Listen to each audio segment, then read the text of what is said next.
ifoto ko ari nziza buriya buhanga bwawe wabukoze gute kuko kugira ngo ufatire iyo foto wayifashe ute? Inimbunda irasa amahoro. Ukuri kw'Imana. Nukuri. We data we. Ugize amahirwe yo kugera ahantu hari abantu bakomeye nka kuri ugomba kwigaragaza. Ewa nasatse sana umukuru w'igihugu ihanagiye hose mbona abantu banezerewe kabisa. Nawe ugomba kwigaragaza. Kabikora kandi wishimye. Yego. Nuko wenda hatarabaho competition zacu ko twigaragaze. Wasanga tuje no mu bambere.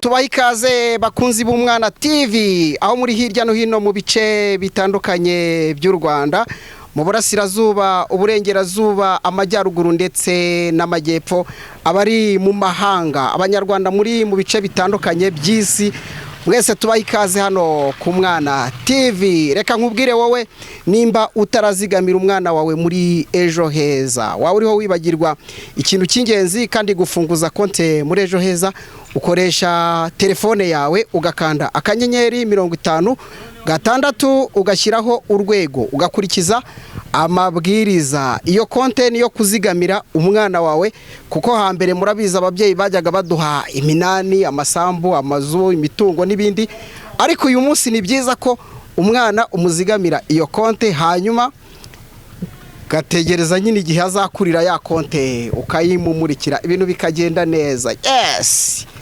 Ngeze mu majyepfo y'u Rwanda, akarere ka Nyanza, iwabo w'abajene n'abajene kazi ndetse n'abasaza batanga impanuro. Yego, mwaramukunze ku bitangazamakuru bitandukanye hano mu Rwanda. Ni umugabo wafashe ifoto mwakunze y'umukuru w'igihugu. Uyu munsi namubazaniye, banza urebe iyi foto kwanza.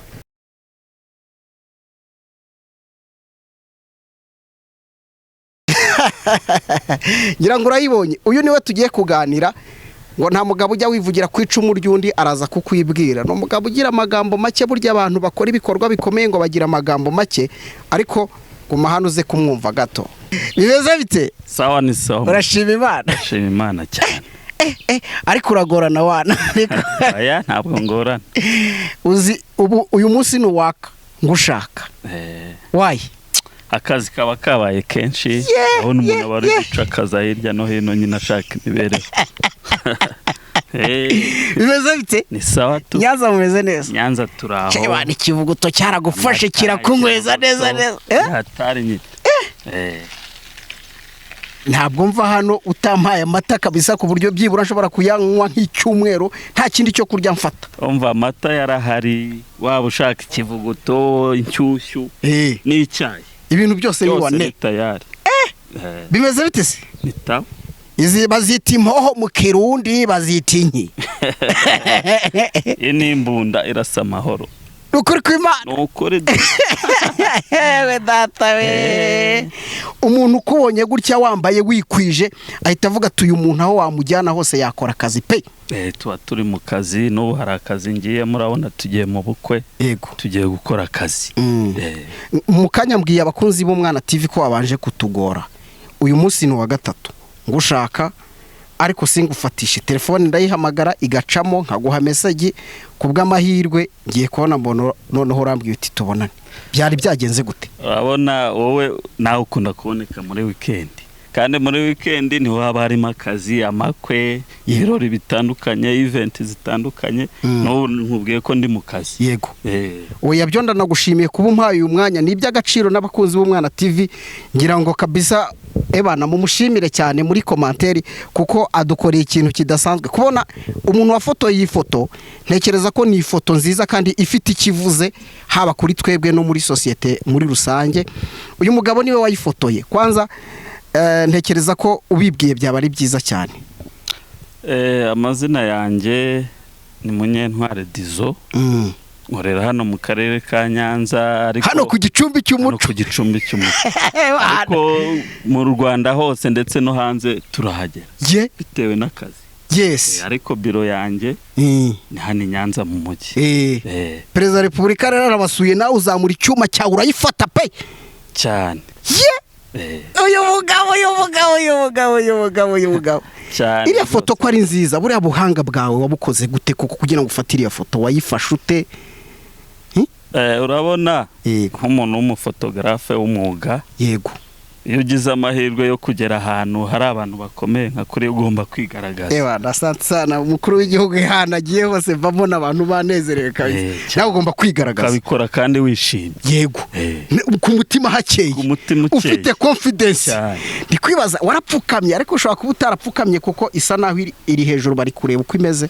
Iri hejuru bitewe wenda n'igikoresho uba ufite nawe urakibona. Ngiki wakurura n'umuntu uri muri kilometero. Yego. Kamuzanye. Ye. Hano urabona tuba turi abafotografe benshi ariko uriyeranja mu bunyamwuga bwawe ugafata ifoto ijyanye n'umunsi. Yego. Hari abantu bashaka kuvuga ngo ntabwo ngo abantu b'Inyanza ngo hari ushobora kumva ko ari kure ya Kigali kumva ko nta bahanga bariyo. Abo ngabo barasigaye. Ni ibyiyumviro byabo bitanoze. Nuko wenda hatarabaho kompetisiyo zacu ko twigaragaze wasanga tuje no mu bambere. Ye cyane. Hanyuma usibye kuba iriya foto bari kureba tumaze gushyiraho hano wafashe ndagira ngo tunarebe no mu buzima busanzwe ubundi niwo mwuga wawe. Urebye niwo mwuga wanjye umufotografa mazemo imyaka irenga 15. Ufite experience ikomeye cyane. Urumva wenda bashaka kumenya ibikorwa byacu. Yego. Hari imbuga nkoranyambaga dukoresha wigaragarizaho. Wa mugani nko kuri Instagram yanjye wajya ukareba hariho nde izina Edizoom image. Wareba yego ibikorwa dukora.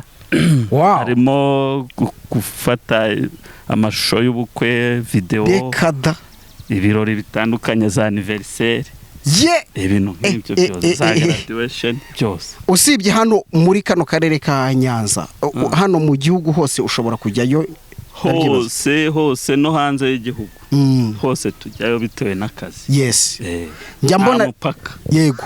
Njambona rero abantu akenshi mufite bino bikoresho abantu nyine babona ko wa mugani muri abantu babarenzeho harushobora kugira ubwoba ngo ibiciro bigenda bite muraganira cyangwa nta mpamvu yo gukomplika ibiciro. Burya icyambere no gutanga service nziza. Yego.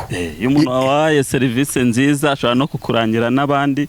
Bya biciro nta gaciro biba bifite. Biterwa nuko umuntu yaje. Yego. Ako nagaciyemo. Reka noneho turebe ngewe rero njya nkunda kuvugira abana hanini. Abana bajya mu ikoranabuhanga. Ubona bashaka gufata amafoto, gufata amashusho, ibintu byo ku posting utuntu dutandukanye wabagiriye inama tugenda tunagana ku musozo. Abana bakeneye kugendana n'ikoranabuhanga turabafasha kuko urabona iyi si irimo iragendana n'ikoranabuhanga. Mu minsi iri imbere rero buri wese agomba kuba akoresha ikoranabuhanga. Ubwo utugannye wese turamufasha n'amahugurwa turayatanga buri wese akibonamo. Dizo tugushimire cyane tukure kujye mu kazi ndabona bagusinyara. Yego tugushimira urakoze cyane kabisa. Ariko nimba wenda wumva mu byo tuganiriye hari icyo utavuze wakivuga tugasoza. Icyo nakongeraho ndabashimira abakurikira Umwana TV. Yego. Buri wese yakagombye kuyikurikira ko abamo impanuro kandi ikindi wadukenera twamuha nimero. Yikubite ntacyo bitwaye yikubiteho rwose. Kuri WhatsApp ni 072 811 91 017. Noneho kuri Instagram ni Edizoom image. Yego. Uzajya uborohereza cyane rwose. Turagushimiye rero impagarikiye n'ubugingo nibyo tukwifurije. Murakoze cyane. Kabyara babyaje. Yes. Yego bakunzi b'Umwana TV asante sana kabisa. Ngira ngo uyu mutipe wafashe ifoto ya President wa Republika muramubonye murabona ko ari umuhanga ababwiye ko akora byinshi n'ubundi bitandukanye. Email ye arayibahaye, so Instagram ye arayibahaye, mugiho mu following murebe ibyo akora. Telefone ye mwandikire kuri WhatsApp ndamuhamagara arakuvugisha.